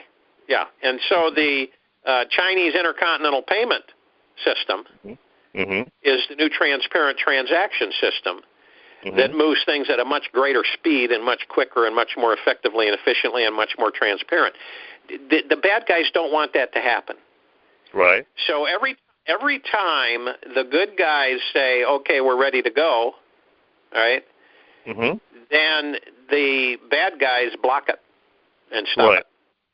Mm-hmm. And this has been a tug of war. That's exactly happening right now. That's exactly happening right now, and it's going to keep happening until sometime we never know. until the power, mm-hmm. core and structure of the bad guys and their control of the financial system has been depleted to such a level mm-hmm. where they don't have that ability any longer. Right. And how can we make them who's got to take their power out? Or authority, whatever. Yeah, that's exactly right. And with the Chinese yuan taking a front and center stage mm-hmm. on the global economic platform, mm-hmm. that signs the death warrant mm-hmm. of the dark agenda's fiat currency money system. Mm-hmm. That ends it. Okay. Once that ends, their control is over. Okay. So that gives you kind of a picture of all the gold on the planet and just I've been around over 700,000 tons of gold bullion and there's plenty. Let's put it that way. There's plenty on the planet, and everybody's trying to steal it, and everybody claims they have it, and it goes on and on and on. But mm-hmm. the fact of the matter is equal distribution of wealth without interference, which has been going on for a very long time by the bad guys. Mm-hmm. Once that element has been removed from the interference, then the wealth can flow without obstruction. And mm-hmm. the transfer and monetization of gold bullion can happen. Countries can be, funds can be distributed to different countries. People and countries can be rehydrated, and we can get on with the technologies and the rebuilding of the planet. Okay. That so sounds good. I don't think we're far from those things occurring. Okay. I don't think that there's a lot of people that really comprehend what's getting ready to happen. Right.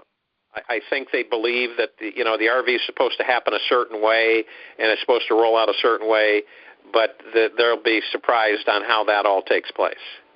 Okay. The global currency reset is basically a new system. That's what it is. It's across the board.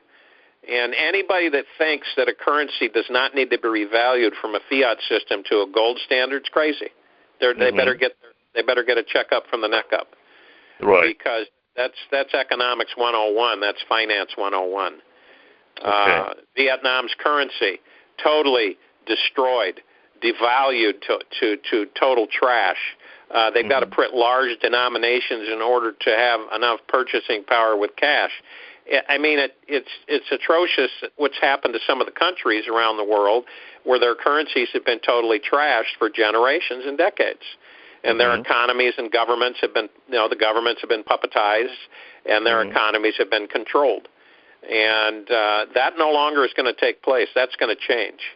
And new governments with transparency that work for the people.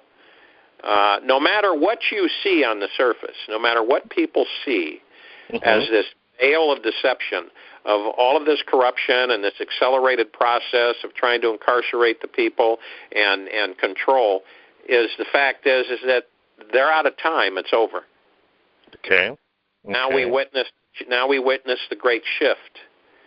The shift of the financial system on planet Earth and the shift of humanity, and also the shift of the planet. Okay. As far as I know, there's enough gold is available to cover for GCN and RB already in the system. But I do also know there are many metric tons. I saw more than 1 million metric tons of AU metal still not in the out of system. After GCN and RB happening, are they going to be pick them up or put into the system, or how are they going to take care of all the rest of the AU not in the system? Do you have any idea? The gold will be monetized and equal distribution. Okay. It'll be authenticated. It'll be screened and scanned, authenticated, verified and confirmed, and then agreed upon by all parties for equal distribution of wealth. By the new government, new power that be. Yeah. Okay. All right. Okay. Thank you for your. Thank you. Bad guys always wanting to steal it. Exactly. That's what I'm wondering. Okay. Thank you for all these answers, and I hope it's gonna be happening very soon. Oh, you're welcome. You gotta be quiet. Oh. Hello. Jared. Yeah. Hi, this is Bonnie from California. Hello, Bonnie. How are you? Good. How are you? I'm wonderful. I have a question.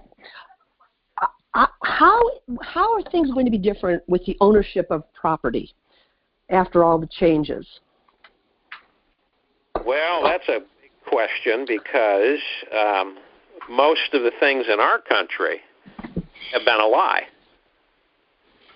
And everybody has bought into the lie. If you go back in history in this country and when we had common law of the land, and everything was unincorporated, there were no such things as property taxes, income taxes, or anything. So, if they do this right, if they do it right for the American people, and when they come out with the announcements, and they announce to the American people, we have a republic government, and this is a bona fide republic government. Your income taxes, you no longer will pay income taxes. The IRS is dissolved as of today. You will no longer pay property taxes. You will no longer pay capital gains. You will have a consumption tax across the board of a certain percentage that it'll automatically at the register, whenever you buy something new, it will be automatically subtracted for everybody that buys anything new, called a consumption. Jared, I think you're misunderstanding me. I'm wondering about property ownership. Property ownership will be outright.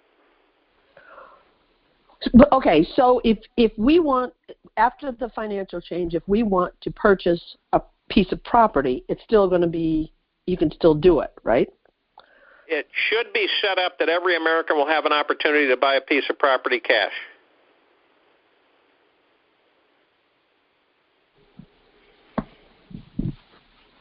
Okay, and there's so many things that people have been fooled about for so very long. And before our ancestors, that obviously they're not around, but when in this country at one time, you went out and you bought a piece of property, okay? You built your home. There weren't any subdivisions. and you sweat equity and labor, and friends in the town or wherever you were would help, and you'd raise a house, and you'd have that house. And you used that house as collateral at times, so that when there were banks and you needed to improve some things, you would get a lien on your home that you owned outright. You owned the land and you owned the house. That was the structure in this country. That's when we were a free country, before the carpetbaggers came in and took over our country. So the fact of the matter is that in the future of America, when we have the restructured republic government, when taxation has been obliterated, when we have the new structures in place, and all debt that Americans cover has been eliminated. So that means all Americans will be sovereign. They will be debt-free. Credit card debt, loans, everything wiped out, completely forgiven. You know, how do you forgive a debt that's been carried for a long time? You just forgive it. It's over. It's done with, period. So now when that happens, you don't have anybody with the stress factor of having to pay all this overhead and all these debts and student loans and credit cards and everything else. Then you give them a dispensation. You give them a certain amount of money because they're owed the money, okay? Because they've been robbed, raped, and pillaged for generations. So it's not like they're giving them a gift. They're literally giving them money that was already theirs for a very long time. All right? Imagine senior citizens being paid $5,000 for Social Security, $5,000 a month. They wouldn't be eating dog food anymore, would they? No, not at all. To give you an idea, this country is so wealthy that's why all of these criminals have been raping and pillaging it in the fake position of government and trying to sell that idea that that's your government, and raping and pillaging the American people for generations, stealing thousands of trillions of dollars. And that's why the American people have suffered. That's why we have over 6 million people in this country that are starving to death. That's why some of the children in our school systems are starving to death. That's why we have so much pestilence and infrastructure deterioration, and the municipalities and bridges and wastewater treatment facilities. It will take thousands of trillions of dollars to fix this country and to renew everything and to build. So you give the people freedom, financial freedom. And I'm not talking about giving everybody $1 billion. I'm talking about the fact that you're financially free. You have the money and the wherewithal to buy a piece of land and build a home. Now, with the new technologies and replicators, building a home won't be a big deal. It won't take a lot of resources. So everything changes. It's gonna be a shift of mind and attitude. It's going to be a big change on how we've done things for so very long.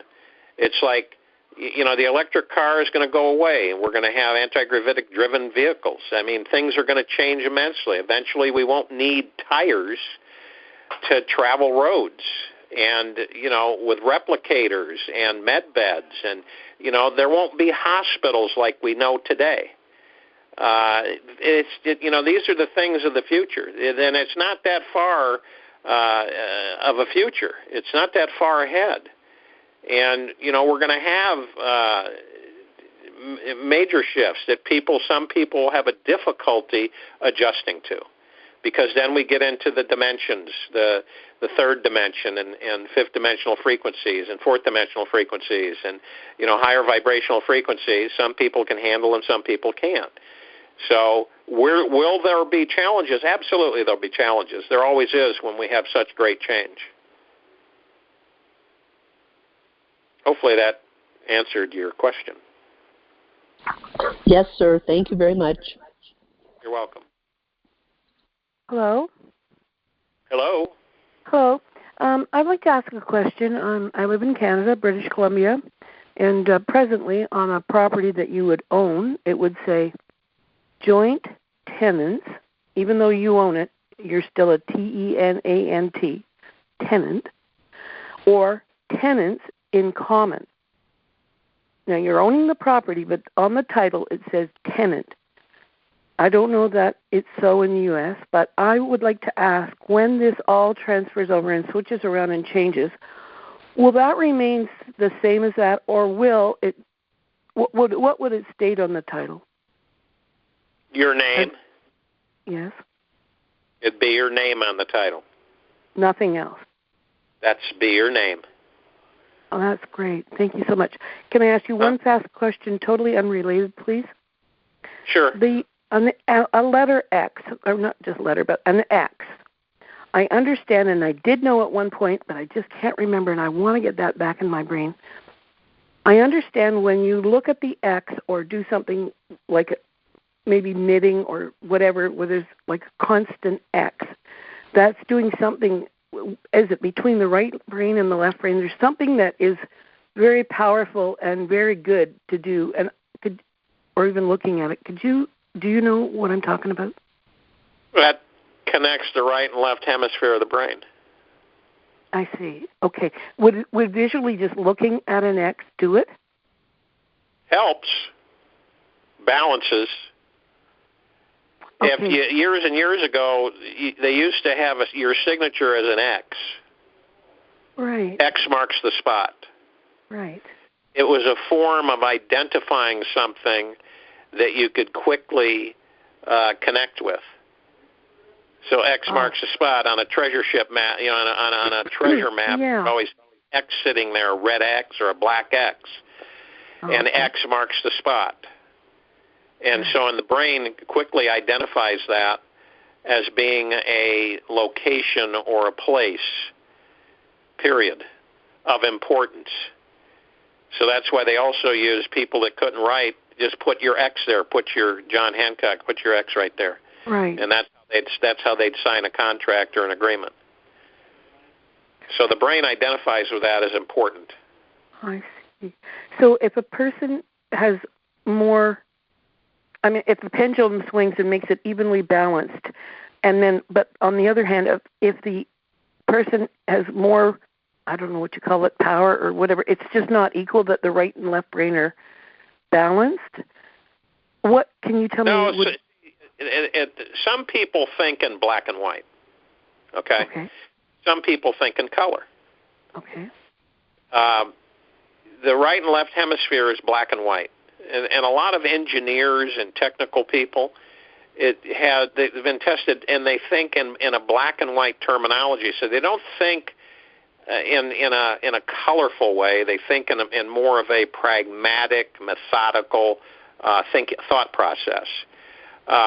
Inventors, socialites, people that are highly interactive socially, think in color, broad horizons,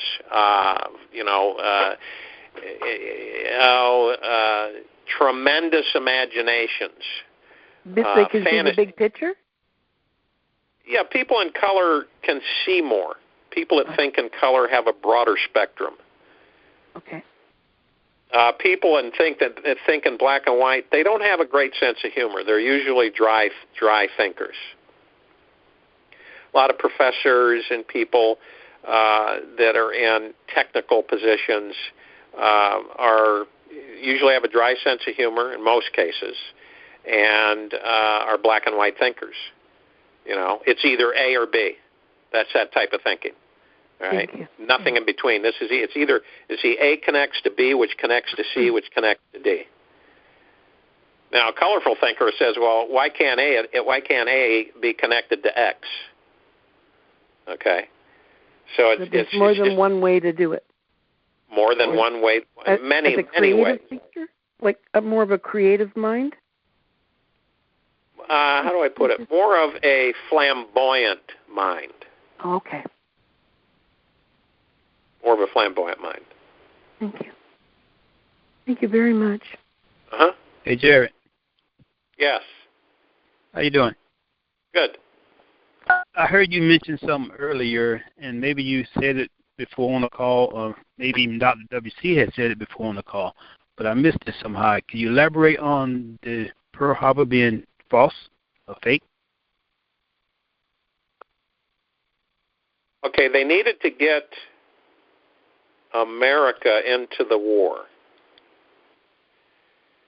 So what happened is that in the beginning they took some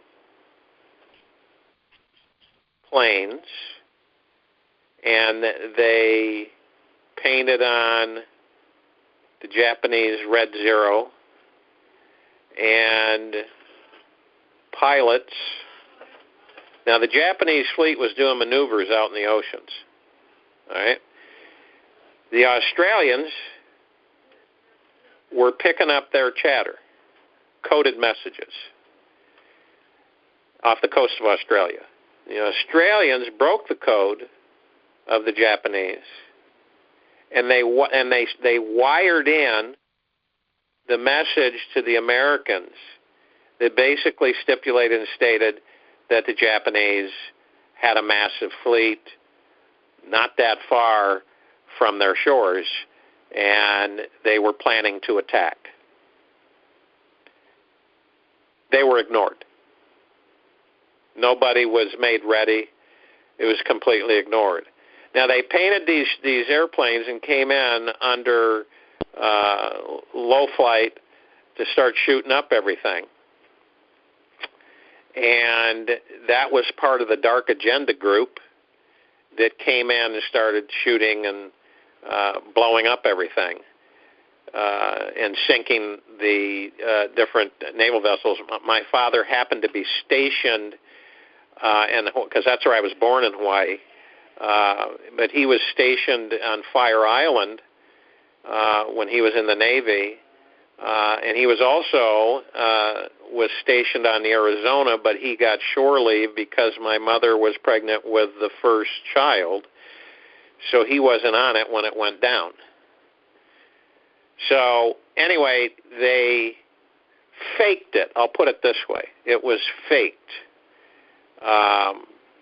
And so what happened is that the Americans, they had no intention of joining the war. So they had to be provoked. So the negative forces did that, staged that to provoke them to enter the war. That's why the day after, over 1 million men and women, Americans, signed up to go to war. Signed up for the draft to go in and fight. That was the initial foray that brought America into World War II. And we ended up fighting the Japanese, the Germans, the Italians. We were fighting everybody. And that's when we really started kicking into high gear, the factories, and switching over the steel manufacturing to tanks and airplanes and, military equipment. But it was staged. World War II was staged. World War I was staged. Vietnam was staged. Tonkin Bay, the gunboats, the story was to get the war going with Vietnam was that, and I had a brother that served in Vietnam. In fact, two. One never made it because he was 101st Airborne Division, and they stole his air, and he fell 500 feet, broke his femur bone before he could get deployed to Vietnam. But the fact of the matter is that the Tonkin Bay was a lie. It was made up. It never happened. And some Vietnam veterans know that it was also a staged action to get the U.S. engaged in combat. And see, the reason that they have these wars is because they gain financial, they make money, lots of it. And so it's just like, I'll give you an example. Prescott Bush, you can look this up, and there's pictures, black and whites. You can research it yourself. Prescott Bush, in fact, IBM made the old-styled mag card type computers for Hitler, and the numbers on the Jewish prisoners that they had at the camps that were tattooed on their arms were computer numbers. The computer would kick out a card with those numbers on it, and they transferred that number, tattooed that number on all of the Jewish prisoners at all of the concentration camps. Prescott Bush, IBM, funded Hitler during World War II, financially supported him. So you can, we can go on, but the American people have been tricked many times, many times.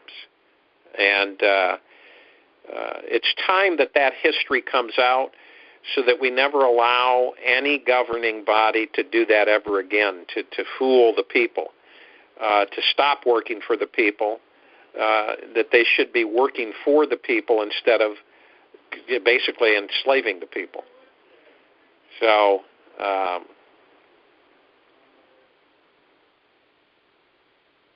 hopefully that answers your question.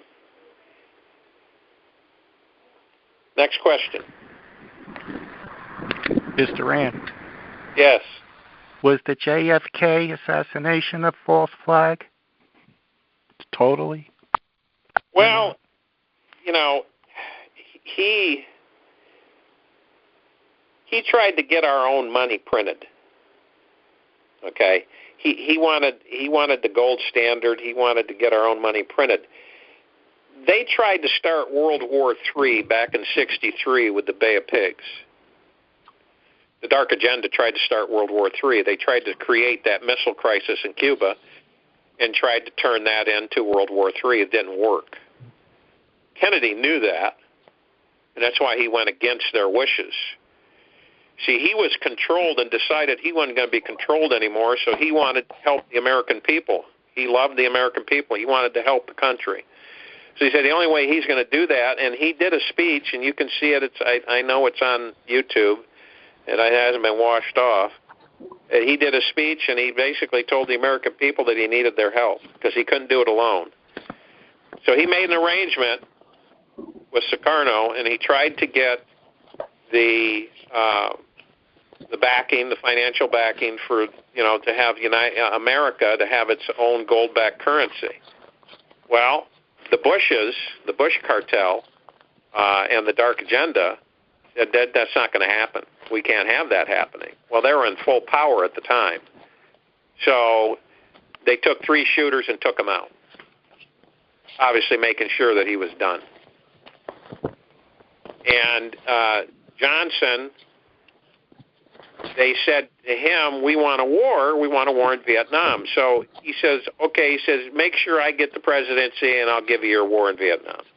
And that's how all that happened. And that's when Kennedy's body wasn't even chilled or cold, and he was being sworn in on the plane, and there's Jackie with a bloodied dress with still the blood of pieces of brain and bone on her dress from her husband being shot, basically obliterated. So they took him out. Yeah, that was a false flag. Absolutely. And false flag, so that people know, people do get killed in some false flags, not all of them. But the false flag came from years and years ago when you had ships, and let's say you had a British ship along the water, and then there's another ship, and they're flying the British flag. And so, okay, they're friendlies. So they start getting closer and closer, and there's no big deal, and all of a sudden they drop the British flag and they put up the skull and crossbones and start blowing away the British ship. That's where false flag came from. That's terminology, false flag.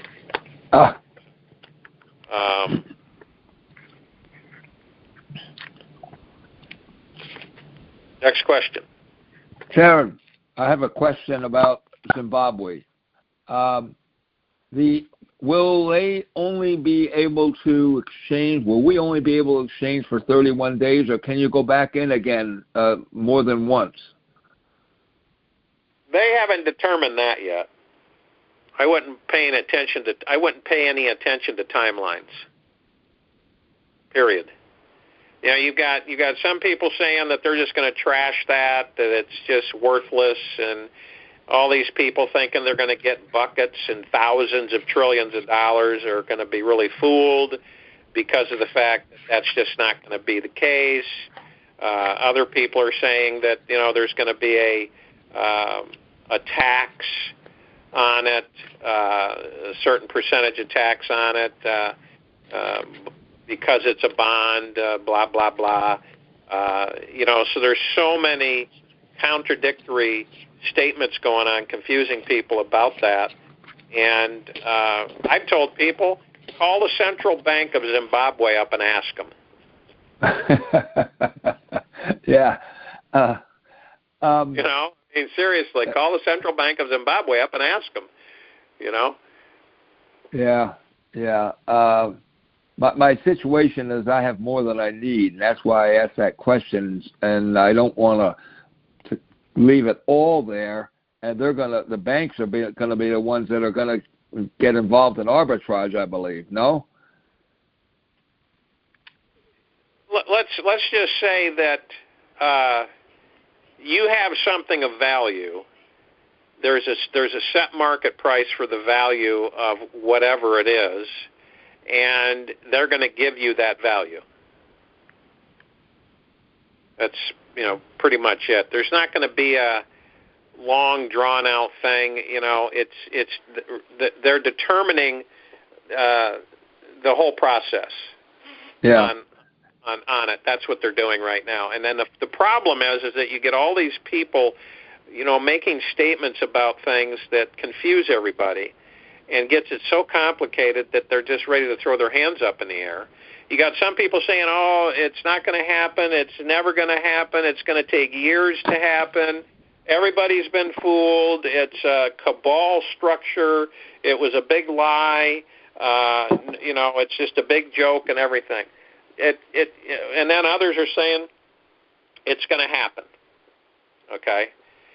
So what I tell people is that stick to your guns, do research, and find out for yourselves on what the status is. Period. Zimbabwe is a very wealthy country, but everything that they have is in ground. That's common. Do you have any idea? Of what their rates are going to be, or don't you? I have no idea what the rates are. Okay, we'll just face it when we go in. That's all. Simple as that. Yeah. Thanks very much. Yeah, you're welcome. Next question. Jared? Yes. Greg from Ontario. Hi, Greg. More of a personal question with you. Have you ever been off planet or in planet? Have I what? Have you ever been off planet? Yes. There you go. Next question. Have you ever utilized or know anybody personally that's used a med bed? I've seen it in action. Oh, yeah? Okay. Can you tell us where you've been off planet?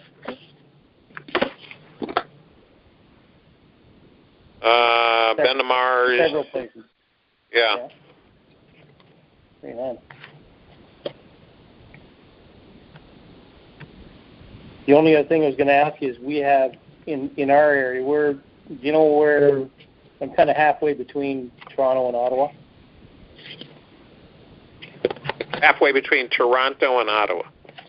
That's where we are. Yeah. Yeah.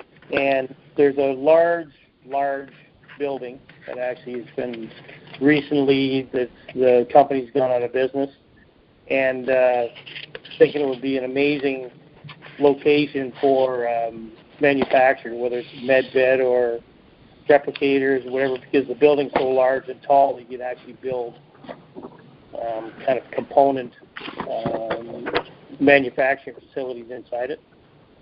So that's something I'd like to talk to you about sometime in the future. But that was about it. I was just curious as to what your personal experience was as far as travels. Many places. Many places. All good? Yeah, as a matter of fact, yeah. Yeah, right on. Well, thanks very much. You're welcome. And you're going to be on the Zora show on Sunday? That's not confirmed yet. I haven't okay. arrangements with that yet, so I'll announce to people when and then if. Okay, thanks, Jared. All right, thank you. Mr. Rand? Yes. Jared? Yep. We're going to do two more. We're going to do two more, and then we're going to do two more questions, and then we'll pick up on not tomorrow but Friday to finish up the Q&A. So I'm going to do two more questions. So, question. Jared? Yes. Could you tell me if Putin and our current president will remain in power? And will things in Russia change as well? They're being directed to do good things for the people. Good. That's about the best I can do with that. They're being directed to do good things for the people. Would you please elaborate, Jared, on that word directed so that people can understand what that means? I'll simplify it. The good guys are directing them to do well for the people. And they will listen? Oh, they have no choice. They have to listen. No choice at all. Yeah, there's no choice whatsoever. So it's that they don't have that flexibility. Great. They either do or you know what. Mm-hmm. And will our current president remain president or not? Say that again? I said, will our current president remain president, or will that change? That could possibly change. It depends on how good of a job and how well he follows directions. All right. Great. So thank you very much. You're welcome. Great question. Oh, Jared. Yes. Mr. Rand. Am I in? Okay. Mr. Rand. Yes. I just wanted to confirm with you. I'd always heard the energy event would come first, and then like 10 days later the RV would happen. Are we still on target for that? Everything is going to go at once. I think it'll be graduated. Obviously, the end times of the bad guys are near. The remnants of their power base is being dismantled. So it doesn't mean they're completely gone. It means that they're being dismantled. So, it's a hard call, but the negatives are being washed away to usher in the financial shift on the planet. And go ahead. I was more interested in the big energy wave. I know that will take care of the dark guys. Well, the energy wave is going to be here shortly. So it's been tempered by the ancient builder race.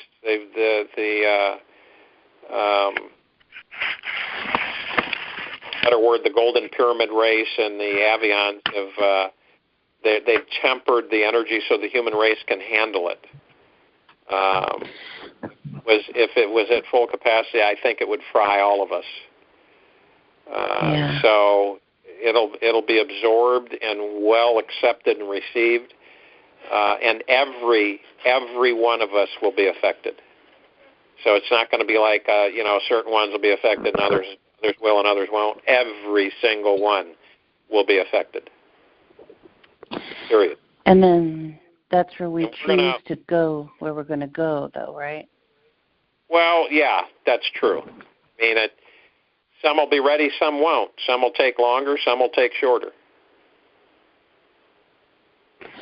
So the ones that don't go anywhere will stay here, and those are the ones like us who will help people? Yeah. Some of us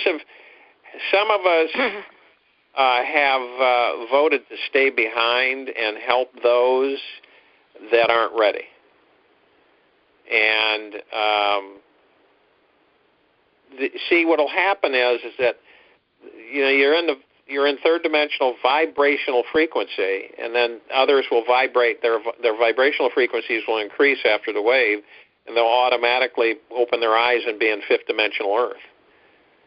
So it's a vibrational frequency. Everything is a frequency. So, in fifth dimension, you vibrate at a much higher frequency than you do in third dimension. So, but will those on the third dimension be able to still see us? You can occupy the same space, but not see it, not see anybody, because your vibration at fifth dimensional energy, and if you look at someone vibrating at third dimensional energy, you won't be able. You'll be able to. They can't see you. Period. That's what I thought. They won't be able to see you. We'll be able to see them. I think on lower vibrational frequency, you'll be able to see them, but they won't be able to see you.